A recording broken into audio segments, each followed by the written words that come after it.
Instant dosa preparation కోసం ముందు రోజు ఒక పావు కేజీ పప్పుకి ముప్పావు కేజీ రైస్ కలిపి గిన్నెలో పట్టించిన పిండిని ఒక కప్పును ఒక గిన్నెలోకి తీసుకొని అందులో ఒక హాఫ్ కప్ ఓట్స్, పావు టేబుల్ స్పూన్ జీలకర్ర, ఒక టేబుల్ స్పూన్ పచ్చిమిర్చి తరుగు వేసి హాఫ్ టేబుల్ స్పూన్ ఉప్పును యాడ్ చేసి 2 గ్లాసుల వాటర్ పోసి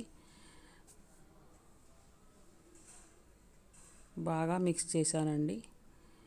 ఈ లోపల టమాటా పచ్చడి చేసుకుందాము. అది మారినేట్ అయ్యేలోపు ఒక టేబుల్ స్పూన్ ఆయిల్లో పావు టేబుల్ స్పూన్ జీలకర్ర, 5 పచ్చిమిర్చి కట్ చేసిన ముక్కలు, 5 వెల్లుల్లి రెబ్బలు, ఒక కరివేపాకు రెమ్మ వేసి అవి వేయించి పక్కన పెట్టుకొని అందులో పావు కేజీ టమాటా వేసుకొని అందులో 3 టేబుల్ స్పూన్ల కొత్తిమీర వేసుకొని ఉడికించి చల్లారనిచ్చి తీసుకొని మిక్సీ జార్లో వేసుకొని ఒక టేబుల్ స్పూన్ నువ్వులు వేసి మిక్సీ చేసి పక్కన పెట్టుకున్నాను. ఈ లోపల దోశ వేసుకుందాము. దోశ పైన కొంచెం ఆయిల్ని అప్లై చేసి దోశను వేసుకొని పైనుంచి కొంచెం ఆయిల్ అప్లై చేసి టర్న్ చేసుకొని తీసుకొని ప్లేట్లో వేసుకొని టమాటా పచ్చడితో తిన్నాను. చాలా బాగుందండి. పప్పు రైసే కాకుండా ఓట్స్తో తింటే కూడా చాలా బాగుంటుందండి. హెల్త్కి మంచిది. Thanks for watching.